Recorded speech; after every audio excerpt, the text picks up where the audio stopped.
हाँ जी। ये देखो भाई प्लीज, यहाँ पे सबसे पहले ए का मतलब वैसे तो आप सबको पता होगा। क्या होता था ए का मतलब? नहीं पता? Assumed mean. क्या होता था ए का मतलब? अच्छा, अज्यूम मीन किसको लेते थे?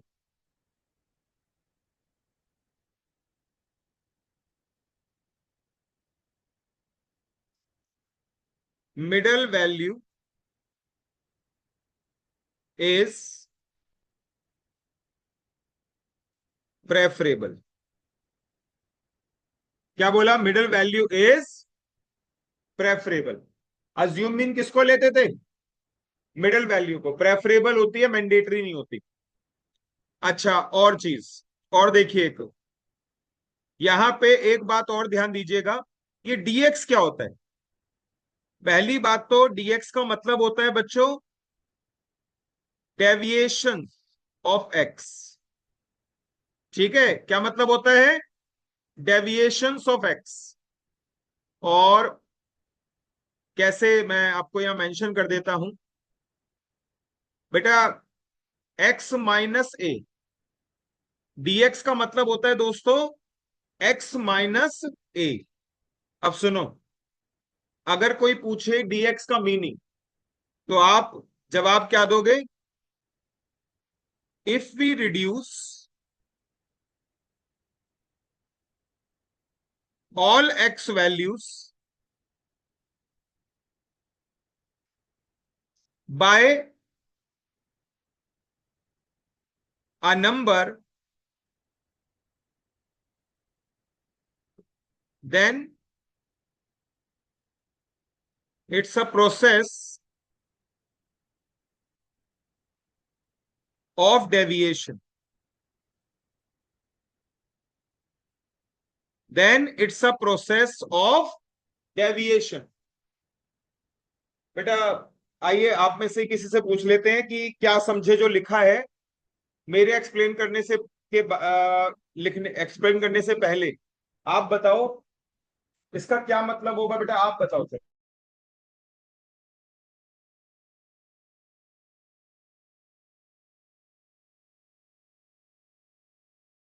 हाँ जी। कहता है अगर एक्स की सभी वैल्यू में से एक कॉमन नंबर माइनस कर रहे हैं, तो इसको क्या कहा जाता है? डेविएशन। क्या कहा जाता है? डेविएशन। दोस्तों बड़ी बेसिक सी बात है, आज और आज के बाद याद रखना। अगर कभी भी वह डेविएशन आए, समझ जाना कि एक्स की सभी वैल्यू में से किसी कॉमन नंबर को क्या किया गया है? क्या किया गया है? अच्छा, अगर मैं आपको यह भी रीजन देना चाहता हूं कि डेविएशन क्यों लेते हैं, तो लिख लीजिएगा, we do take deviation, we do take deviation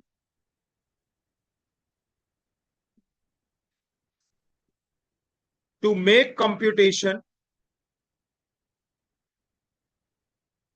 we do take deviation to make computation easier. बस, और कोई बहुत लंबा चौड़ा लॉजिक नहीं। एक्स की सभी वैल्यू को एक कांस्टेंट से छोटा करने के प्रोसेस को, माइनस करने के प्रोसेस को क्या कहा जाता है? डेविएशन। और लेते किस लिए डेविएशन? कैलकुलेशन आसान कर। ठीक है? ठीक है, मैंने आपको ए का मीनिंग समझाया, मैंने आपको डीएक्स का मीनिंग सिखाया। सुनो, यहां पे एक्स वैल्यू में से कुछ भी माइनस नहीं है, इसीलिए इसका नाम क्या है? और क्योंकि यहां पे वैल्यूज को छोटा किया जाता है, शॉर्ट किया जाता है, इसीलिए मेथड का नाम क्या है? आ रहा है समझ में? ठीक है। अच्छा, अब आगे देखिएगा, एक ना ये फॉर्मूला भी होता था, मतलब इसको बोलते थे स्टेप डेविएशन मेथड। क्या बोलते थे बच्चों?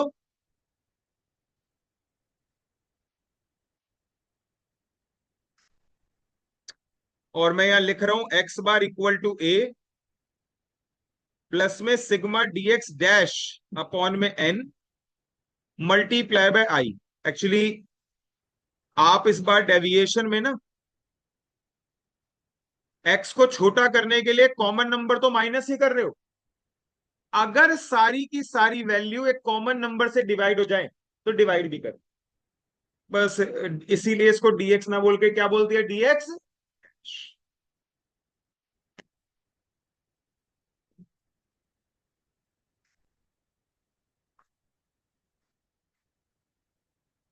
ठीक है, ध्यान रखना, अनग्रुप डेटा में हमेशा देख लो, मैंने गलती कहीं भी नहीं करी और आगे भी कभी नहीं होगी, स्मॉल एन आता है, और ग्रुप डेटा में हमेशा कैपिटल।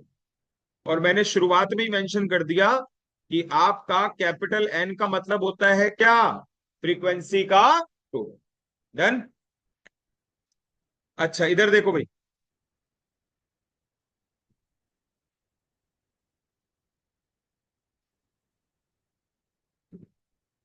हाँ जी इधर देखो भाई सभी, एक तो ये हर जगह मैंने किसका यूज किया, एक्स वैल्यू का। तो बेटा एक लाइन देखना, इन continuous group data,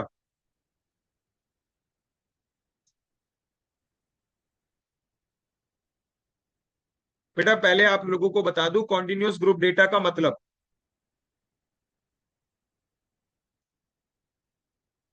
class interval.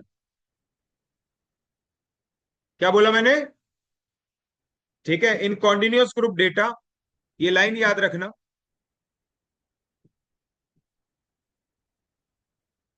X value is always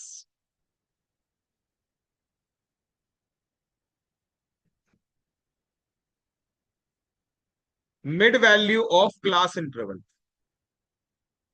x value is always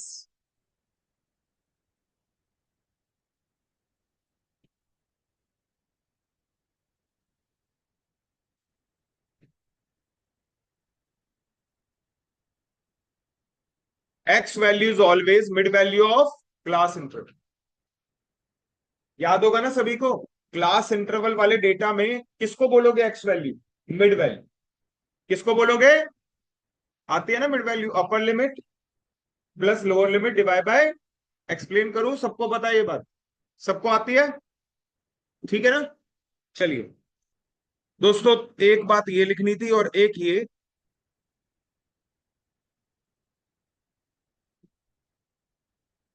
answer from all the three method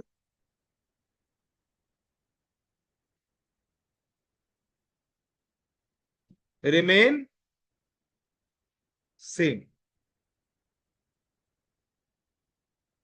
ठीक है, रिमेन सेम। दोस्तों ये तो बेसिक बात थी, फॉर्मूला एक बार बताना जरूरी था, डेफिनेशन बतानी एक बार जरूरी थी, मैंने बता दी।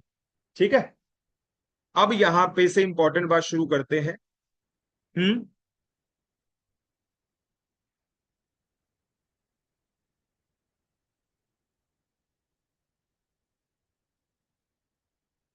ठीक है, ये लो, अब काम की बात शुरू होगी।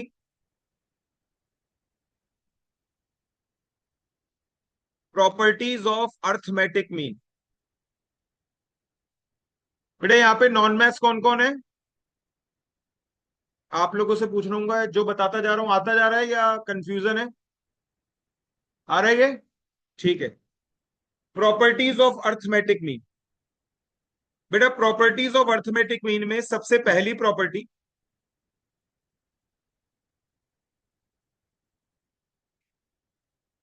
Combined arithmetic mean.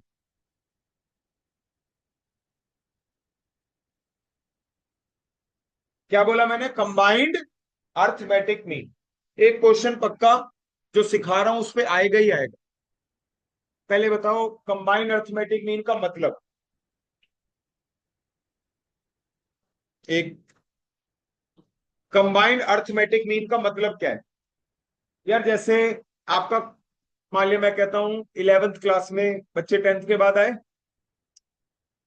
अब 11th क्लास के अंदर एक हो गया ए सेक्शन आर्ट्स का, एक हो गया बी सेक्शन सपोज कर लो साइंस का, और एक हो गया सी सेक्शन किसका, कॉमर्स का। अब साइंस के बच्चों के मार्क्स अलग ही है, सब्जेक्ट ही अलग है, लेकिन अगर आप देखो तो ओवरऑल एवरेज मार्क्स तो निकाल सकते हो ना। तो जब तीन अलग अलग सेक्शन का एक साथ एवरेज निकालना पड़े, तीन अलग अलग सेक्शंस का एक साथ अर्थमेटिक निकालना पड़े, मीन निकालना पड़े, उसी को बोलते हैं बेटा क्या, कंबाइंड। ठीक है। जैसे यहां पे हम क्या करें कि क्लास के अंदर क्लासिफिकेशन कर दे बॉयज स्टूडेंट और गर्ल्स स्टूडेंट, है ना। तो ऐसे बहुत सारे अलग अलग क्लासिफिकेशंस को एक साथ ज्वाइन करके जब एवरेज निकाला जाता है उसको बोल देते हैं कंबाइंड अर्थमेटिक। जैसे एक ऑफिस है, मेल्स एम्प्लॉय और फीमेल्स एम्प्लॉय, मेल्स एम्प्लॉयज की एवरेज सैलरी निकाली, फीमेल्स एम्प्लॉयज की एवरेज सैलरी निकाली। अब हमें क्या करना है, average salary of all the employ निकालना है। ऑल द एम्प्लॉय का मतलब male as well as female मिला के। समझ में आ रही है बात, ये कंबाइंड कहलाएगा। फॉर्मूला कोई नया नहीं है, देखते ही याद आ जाएगा आप लोगों को। ये है फॉर्मूला। मान लिया दो ग्रुप है, तो N a x bar A और N B X bar B whole divided by N A plus में n। ये आपका कंबाइंड अर्थमेटिक मीन का फॉर्मूला है। ठीक है। अगर सी होता तो ऊपर बेटा और ऐड हो जाता एन सी एक्स बार सी, और नीचे भी ऐड हो जाता प्लस में एन सी। अगर डी होता तो ऐसे ही चलता जाता। अच्छा, अब इधर सुनना। कंबाइंड अर्थमेटिक मीन आपने यहां पे सीखा, और इसका मैं आपको बता दूं कि एक्सप्लेनेशन देना चाह रहा हूं मैं। यार मेरी बात सुनो, एक्स बार का फॉर्मूला क्या सीखा था ऊपर, सिग्मा एक्स अपॉन में एन। दोस्तों ये बात भूलना मत। अगर क्रॉस मल्टीप्लाई कर दूं तो एन इंटू एक्स बार बराबर किसके आता है, सिग्मा एक्स के। किसके बराबर आता है, और ये n into x bar sigma x है, और ये सिग्मा एक्स को बोलेंगे सम ऑफ वैल्यूज,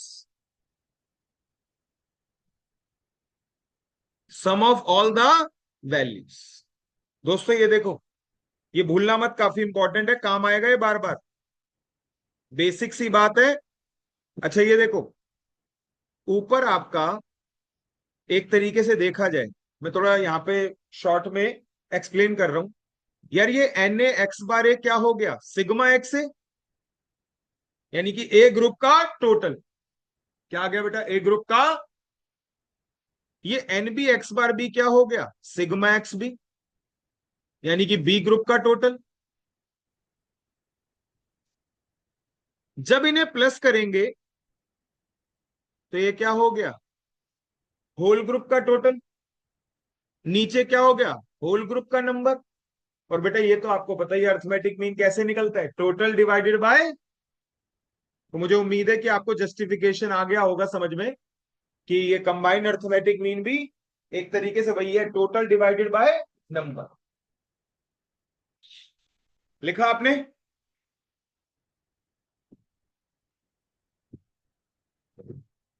ठीक है। अब बात आती है इस पे क्वेश्चंस कैसे आते हैं। या तो बेटा सीधी सी बात है, आपको x bar a n a x bar b n b दे देंगे और कंबाइंड अर्थमेटिक मीन पूछेंगे। ये एक इसमें ना बड़ा फेवरेट क्वेश्चन है। अगेन जैसे मैंने बोला, उसी को मैं कह रहा हूं, पक्का आएगा ही आएगा। और सुनिए, स्क्रॉल अप कर दूं क्या, ठीक है। ये देखो, इसमें ना एक क्वेश्चन आता है, और उसमें क्या गिवन होता है, एक्स बार ए गिवन होता है, एक्स बार बी गिवन होता है, और एक्स बार ए बी भी गिवन होता है। तीनों चीजें गिवन होती है। ये हो गए इंडिविजुअल मीन, और ये हो गया कंबाइंड मीन। और आपसे पूछा जाता है एन ए और एन बी की रेशो, एन ए और एन बी की रेशो, ये पूछा जाता है। तो इसका शॉर्टकट है एक, और इसका शॉर्टकट कुछ ऐसे है, देख लो। अगर आपको एन ए और एन बी यानी कि ए ग्रुप के नंबर और बी ग्रुप के नंबर का रेशियो निकालना है, तो एक्स बार ए बी ऊपर भी लिखो और एक्स बार ए बी नीचे भी, साथ के साथ। अगर ऊपर एन ए लिखा है तो इसमें से माइनस करो एक्स बार बी, उल्टा। अगर ऊपर ए लिखा है तो माइनस क्या करो, और अगर बी लिखा हुआ है तो माइनस क्या करो, एक्स बार ए। और साथ के साथ लगा दो मॉड्यूलस। क्या लगा दो, मैं बता देता हूं मॉड्यूलस भी क्यों, मैं बता देता हूं मॉड्यूलस भी क्यों। सुनो, एक बात बताओ, कभी भी दो नंबर ले रहे हैं, ये देखो भाई, 2 और 4, इन दोनों का अर्थमेटिक मीन बताओगे कितना आता है बच्चों, बोलो ना, 3। अबे यार इसके बीच में नहीं है ये। अच्छा कोई बात नहीं, और बताता हूं, 6 और 10। चलो वाई बार बताओ कितना आया, 8। अबे 6 और 8 10 के बिल्कुल बीचों बीच नहीं आए ये। देख लो यहाँ पे एक वैल्यू का गैप है कितने का, 7, और यहाँ पे भी एक वैल्यू का गैप है कितना, 9। खैर, मेरा पॉइंट प्रूव हो गया कि जब आप दो चीजों का मीन निकालते हो तो आंसर क्या आता है, उसके बीच में। अब सुनो, जो एक्स बार ए बी होता होगा वो एक्स बार ए और एक्स बार बी के कैसा होता होगा, बीच में। तो एक जगह तो एक्स बार ए बी बड़ा होता होगा और एक जगह एक्स बार ए बी छोटा होता होगा। तो जहां बड़ा होता है वहां तो ठीक है, लेकिन जहां छोटा होता है वहां पे क्या आंसर आ जाएगा, नेगेटिव। और रेशियो कभी कैसी नहीं होती, नेगेटिव नहीं होती, इसीलिए मैंने क्या लगवा दिया, और। ठीक है, कोई बहुत लंबा चौड़ा शॉर्टकट नहीं है, सुन लो। ये जो फॉर्मूला है ना, सुनो इधर देखो सभी, एक हल्का आइडिया दे रहा हूं। ये अगर इधर जाके मल्टीप्लाई कर दूं, हाँ जी बेटा देखना, ये दोनों उस तरफ ले जाके मल्टीप्लाई कर दूं, फिर एन ए वाले एक तरफ कर दूं, एन बी वाले, बस ऐसे ही जोड़ तोड़ से आपका क्या आ जाएगा। तो ये जो शॉर्टकट बनाया कोई बहुत लंबी चौड़ी चीज नहीं है, लेकिन आप इसे एज इट इज याद रखें तो ज्यादा बेटर। ठीक है, क्या सीखा सुनो, एक बार दोबारा से रिकॉल करवाए तुम। एन ए अपॉन में N B, X bar A B ऊपर नीचे, ऊपर एन ए है तो माइनस कौन सा करोगे, बी, और नीचे बी है तो माइनस कौन सा करोगे, अपोजिट। और मॉड्यूलस का लॉजिक तो अब समझ में आ चुका है, तो भूलोगे नहीं मुझे लगता है। एक जगह बड़ा होता है और मतलब एक जगह ना रेशियो नेगेटिव का आएगा, और रेशियो कभी नेगेटिव का होता नहीं, इस वजह से। ठीक है, तो अब जरा देखो ये वाली जो बात बताई है, आइए क्वेश्चंस करके देखते हैं कुछ।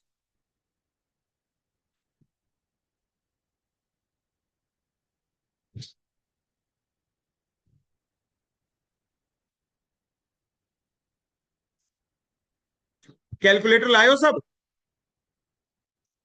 अगर कैलकुलेटर लाए हो तो जरा देखिएगा, कैलकुलेटर पे ही कर रहा हूं। जो अगर कैलकुलेटर नहीं भी लाए, ये लो, ये तो एक तो काम चल जाएगा। है तुम पे नहीं है, तुम्हारे पास बराबर वाले के पास है ना, हाँ ठीक है, बस बराबर वाले से भी देख लोगे तो कोई दिक्कत नहीं। इधर देखो सभी, यार दोस्तों मैं तुम्हें को क्या करने वाला हूं, इस क्वेश्चन के अंदर 10th में एक्स बार ए बी निकालना है। कहता है there are two groups containing 30 and 20 observation.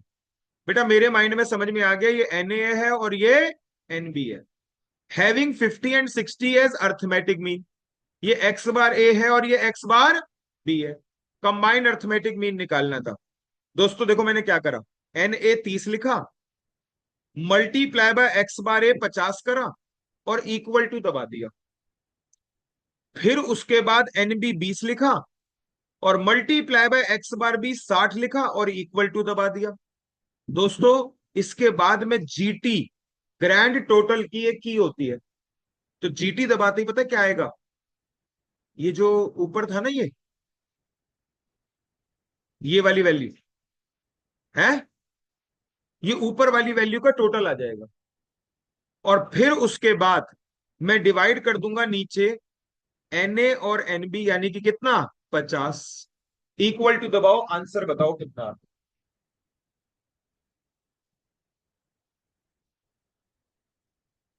ठीक है बेटा।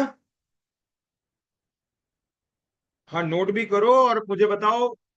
हाँ जी, क्या नाम है? तेरे को क्लियर है? कैलकुलेटर से समझ में आया ना? ठीक है। चक्कर क्या है, लिख के सॉल्व नहीं करना, क्योंकि पेपर में ना शॉर्ट वो नहीं है, रफ शीट वाला सिस्टम ही नहीं है। पेपर में मिलेगा क्वेश्चन पेपर, ओएमआर शीट बस। क्वेश्चन पेपर के साथ एक पेज खाली छोड़ देंगे। क्वेश्चन पेपर कितना ही बड़ा होता है, तो उसमें एक या दो पेज भी खाली छोड़ दे, 100 क्वेश्चनों के लिए सफिशिएंट होगा। दो भी नहीं छोड़ते, एक ही पेज छोड़ते हैं। हाँ कई बार ज्यादा भी आ जाते हैं। कुछ बच्चे कहते हैं सर 3-4 पेज लगा दिए थे खाली। हमेशा ऐसा होगा? कोई गारंटी नहीं है। तो आपकी अप्रोच हमेशा कैसी होनी चाहिए कि बिना लिखे सॉल्व करने की। बिना लिखने का यहाँ पे मेन क्राइटेरिया ये है। आप खूब प्रैक्टिस करो। सुनो, वैदिक मैथ्स तो सभी जानते हैं ना? स्क्वायर रूट निकालना, किसी नंबर का स्क्वायर निकालना, दो नंबरों का, बड़े नंबरों का मल्टीप्लाई कर देना। तो ऑलरेडी कुछ तो नोट्स आते ही थे मुझे, कुछ मैं सीख रहा था। दोस्तों किसी भी शॉर्टकट को पहली बार में सीखो तो ऐसा लगता है भाई कितना लंबा है ये, तो इससे अच्छा तो वैसे ही कर लेंगे। लेकिन जब आप वो तरीका सीख लेते हो और you become use two of it, तब वो क्या हो जाता है, आसान बनना शुरू हो जाता है। तो यहाँ भी क्राइटेरिया ऐसे ही है, पहले कोई बात नहीं, उसे अच्छे से सीख लो, फिर आप उसे डायरेक्ट कर पाओ। तो यहाँ पे देखिए, मुझे उम्मीद है कि आई होप आपको ये समझ में आ गया। 30 × 50 इक्वल टू 20 × 60 इक्वल टू, बेटा यहाँ ना इक्वल टू का बड़ा मेजर रोल है। एक्चुअली ये जो जीटी वाली की है ना, ग्रैंड टोटल, ये पता है किसका टोटल करती है? जैसे जो इक्वल के बाद आया 1500, उसको लेगी।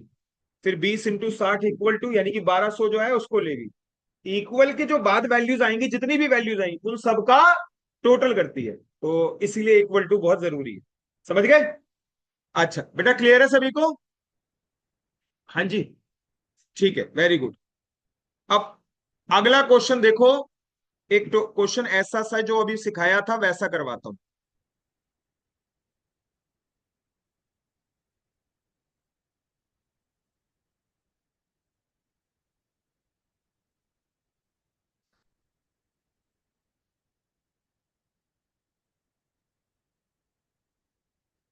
देखो दोस्तों,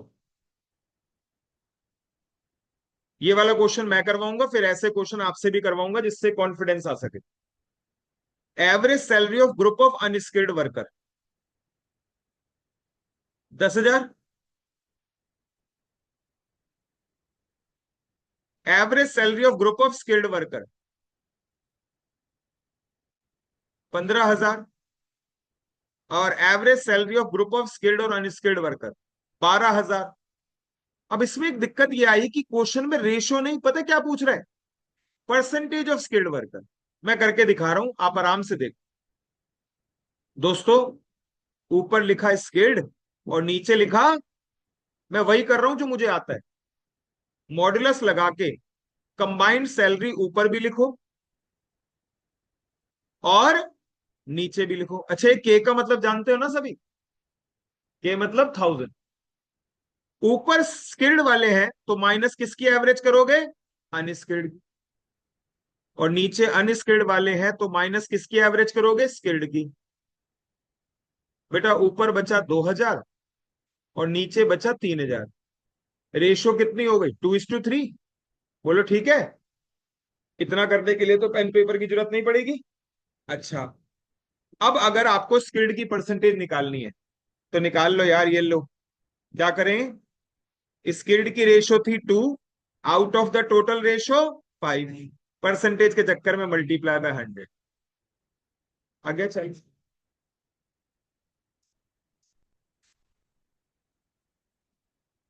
ठीक है। क्या नाम है आपका? नहीं, ये क्लियर, अच्छा। जय, जय साहू। ठीक। जय क्लियर है तेरे को? अनस तेरे को? ठीक। आपको क्लियर है सभी को? फिर मैं सोच रहा गर्मी क्यों लग रही है।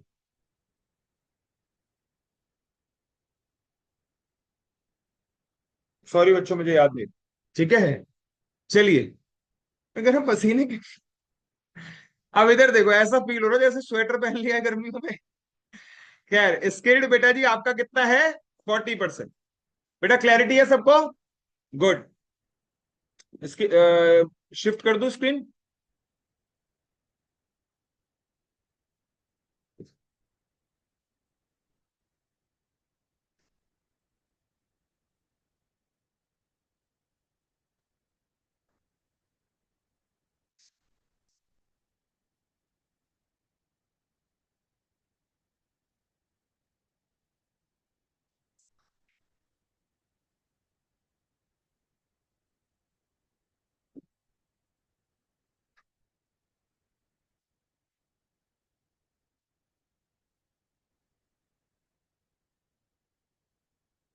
जो जो मैं क्वेश्चन अभी दूं करने के लिए, वो ट्राई करके देखना।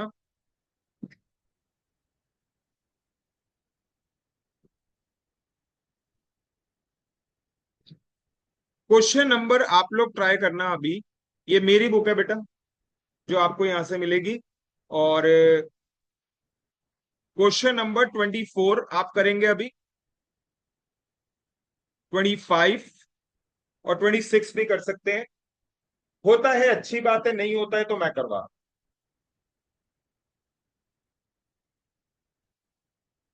अब ये देखो, आपने 10th 11th में ये क्वेश्चन थोड़ी करे थे, लैंग्वेज वाले या कुछ ऐसे। वहां तो डायरेक्ट एक्स और एफ वाले करे थे।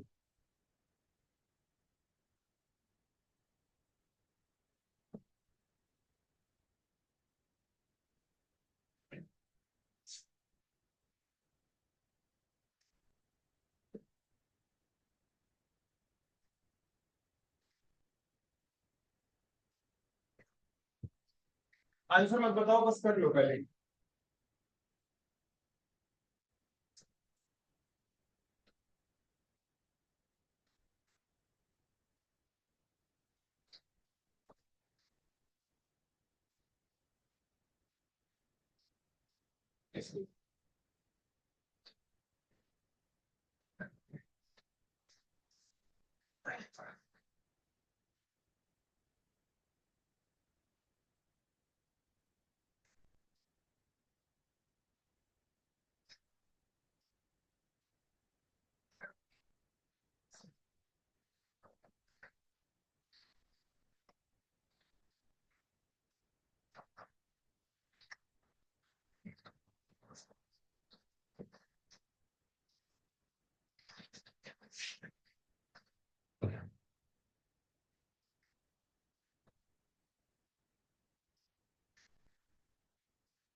बंद कैसे हो गया? चल रहा है। बंद था। हाँ जी बेटा, तीनों कर लिए।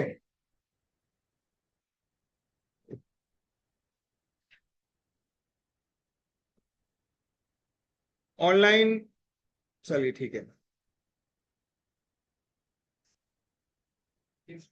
अच्छा, 24 किस किस का हो गया? ठीक है। और 25? अरे वाह। भाई तुम तीनों का 24 क्यों नहीं हुआ? नहीं पता चल रहा, लैंग्वेज की दिक्कत है? मतलब क्वेश्चन की लैंग्वेज समझ नहीं आई? कोई बात।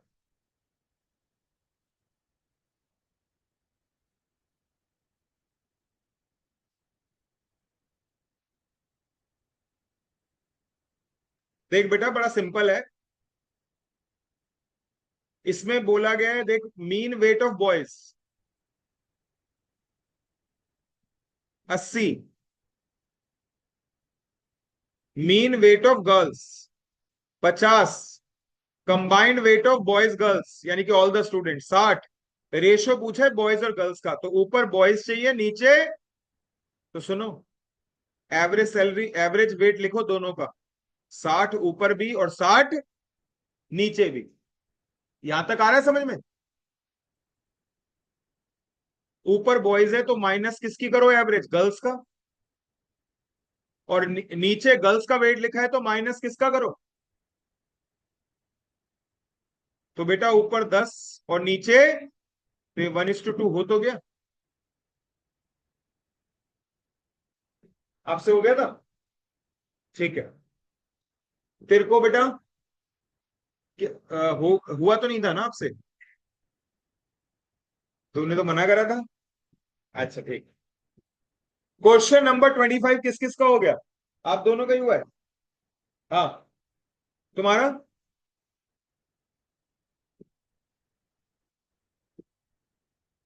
अच्छा,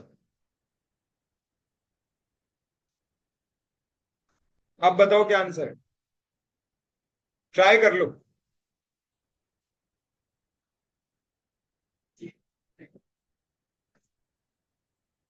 नहीं, चेंज ऑफ ओरिजिन वाला कॉन्सेप्ट तब होता है जब सारी वैल्यूज में चेंज होता है।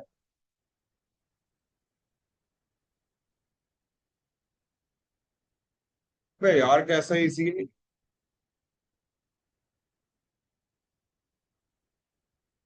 संजय ये चल ही नहीं रहा यार, पता नहीं क्या हुआ। देखिए एक बार भाग जाती। बहुत बढ़िया। सुनो, सब देखो, आप लोगों को अभी थोड़ी देर पहले ये सिखाया था कि एन और एक्स बार का मल्टीप्लाई क्या होता है, सारी वैल्यूज का टोटल। सिखाया था, सब सेटल है ये इस बात पे। अब देखो क्या कहता है, 35 स्टूडेंट का एवरेज वेट है 40। तो बेटा आप 35 को 40 से मल्टीप्लाई कर दो, सारे स्टूडेंट्स का टोटल वेट आ जाएगा। जल्दी बताओ कितना? 1400। सारे बच्चों का, 35 बच्चों का टोटल वेट 1400। डन। अब उसके बाद टीचर को भी मिला दिया। अब टीचर के वजह से एवरेज बढ़ गया आधा किलो से, यानी कि एवरेज जो पहले था 40, अब क्या होगा 40.5। अब क्या होगा? तो दोस्तों यहां पे, लेकिन अब नंबर कितने होंगे, 35 नहीं 36, क्योंकि 35 तो स्टूडेंट है, एक और 36वां टीचर। तो 36 को 40.5 से मल्टीप्लाई करो, तो अब टोटल वेट आएगा टीचर को मिला के 1458। ये स्टूडेंट्स का टोटल वेट है, ये स्टूडेंट्स प्लस टीचर का टोटल वेट है, तो दोनों का डिफरेंस टीचर का वेट है, यानी कि,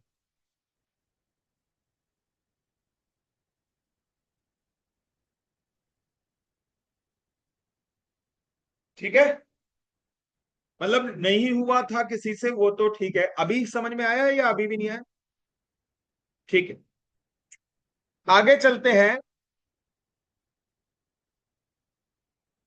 आगे चलते हैं, क्वेश्चन नंबर 26 कहता है mean weight of group of 10 item is 28। सुनो, 10 चीजें हैं, 10 चीजों का एवरेज वेट है 28, तो इन 10 चीजों का टोटल कितना होगा?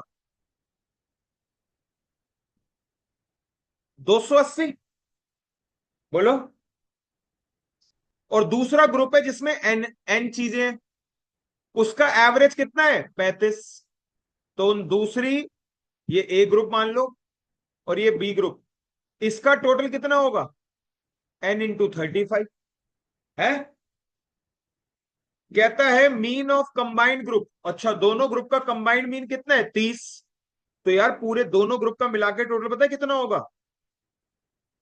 10 + n इंटू में 30। ठीक है, अरे बोलो ठीक है ये। और उसके बाद अगर दोनों इंडिविजुअल ग्रुप का टोटल कर दूं, 280 प्लस में 35n। अब वो n ढूंढो सॉल्व करने कर लो, या वो एंड ढूंढो जिससे LHS equal to LHS equal to, जल्दी बताओ कौन से वाला। नहीं, वो रेशियो का शॉर्टकट, इसमें रेशियो थोड़ी है।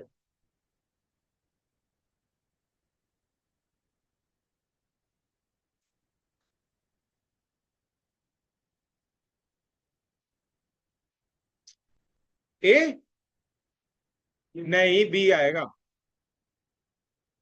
ये देख, 10 और 4 14, 14 × 30 420।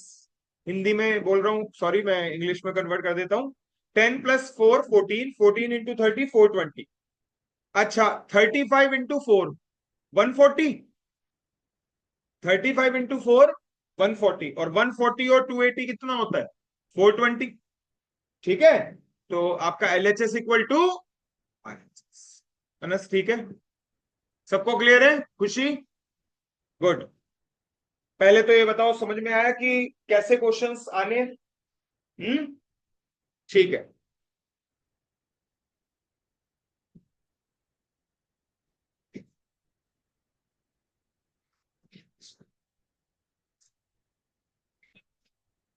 हाँ, क्या खत्म होने वाली है क्या? हाँ, कोई बात नहीं, दोबारा से बेटा मैं मेंशन कर दूंगा।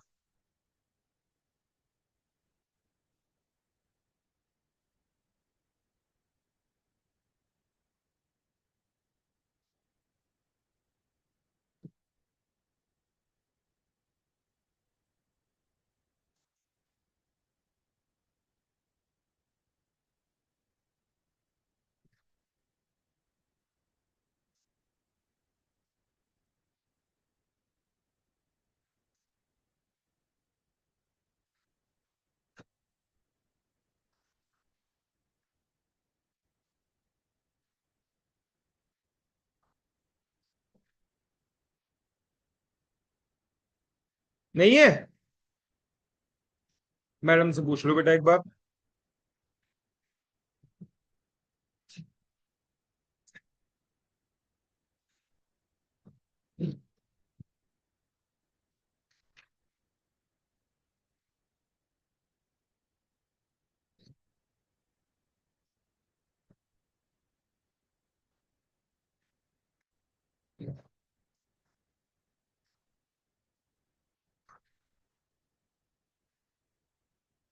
अच्छा भाई, प्लीज इधर देखो, देखता हूं अगर ऐसा क्वेश्चन और कोई मिलता है।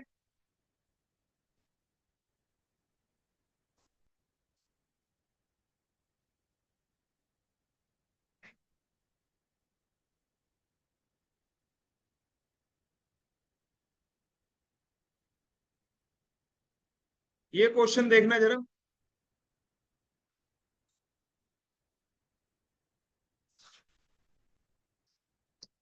सुनो बेटा, क्वेश्चन पेश कर दिया, ट्राई करो ये बात। 36 बेटा।